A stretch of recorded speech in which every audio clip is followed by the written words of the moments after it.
I literally went to a truck stop and I asked all the truck drivers where they was going. And there was one guy going to California and there was one guy going to Florida. And they told me how long it was going to take. And so that's why I ended up in Miami. Because... How'd you get there? You caught a bus? Or... No, I just told you. I was at the truck stop. So you hitchhiked? I didn't hitchhike. I got in the back of the dude's 18-wheeler, me and my Rottweiler puppy and my suitcase.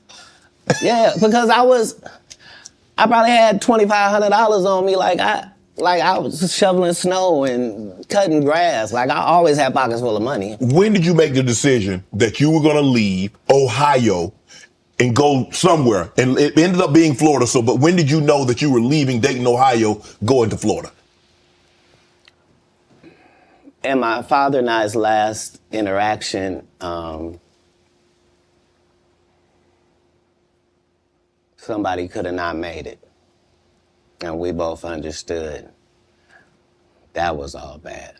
If anything, it saved my life. Me being homeless for that small period of time allowed me to see all of the people that were in that situation and to see that these were lawyers and doctors and teachers, and that these people were white and black and Asian and Indian. And the only thing that all of these homeless people had in common was, they made a bad decision and aligned themselves with drugs. And I interviewed them all. What drug? What? And guess what, Shannon? Nobody had a great story.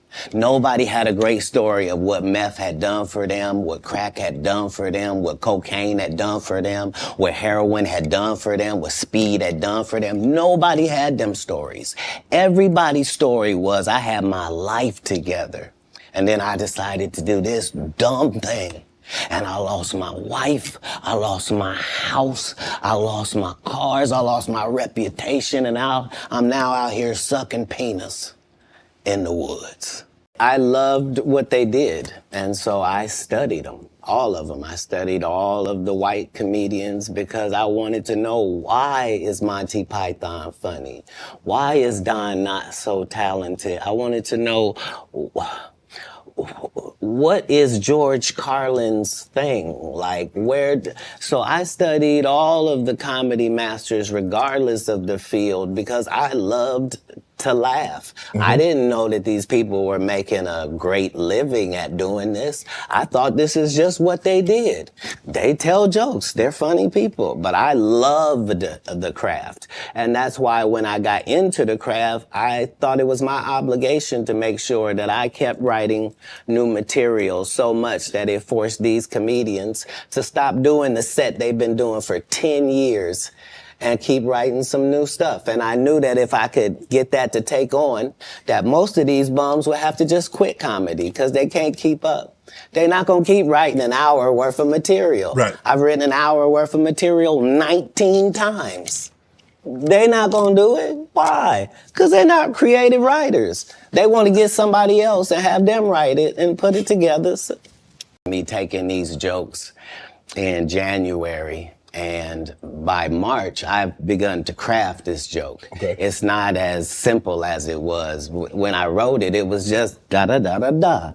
But now it has the complexities of the fact that I'm having to deliver this to an East Coast audience, a down South audience, a Midwest audience, a Utah audience, a Colorado audience. And so it begins to take on a different complexion because you're having to deliver it to different people. Okay. And so this is what sharpens your joke.